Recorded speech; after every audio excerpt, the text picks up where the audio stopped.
উত্তর পশ্চিম বঙ্গোপসাগর এবার তৎসংলগ্ন এলাকায় অবস্থানরত লঘুচাপটি একই এলাকার সুস্পষ্ট লঘুচাপে পরিণত হয়েছে। এর প্রভাবে পটুয়াখালীতে গত ৩ দিন ধরে থেমে থেমে বৃষ্টি হলেও গতকাল সন্ধ্যা থেকে শুরু হয়েছে মুষলধারে বৃষ্টিপাত। গতকাল সকাল ৯টা থেকে আজ সকাল ৯টা পর্যন্ত গত ২৪ ঘন্টা ৭৮ মিলিমিটার বৃষ্টিপাত রেকর্ড করেছে আবহাওয়া অফিস। টানা বৃষ্টিতে বিভিন্ন নিচু স্থানে সৃষ্টি হয়েছে জলাবদ্ধতা। এদিকে উত্তাল হয়ে উঠেছে কুয়াকাটা সংলগ্ন বঙ্গোপসাগর। বড় বড় ঢেউ আছড়ে পড়েছে তীরে, বেড়েছে নদ নদীর পানির উচ্চতা।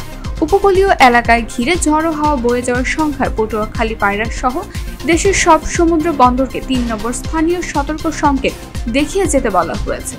মাছ ধরার ট্রলার সমূহকে উপকূলীয় কাছাকাছি থেকে সাবধানে চলাচল করতে বলা হয়েছে।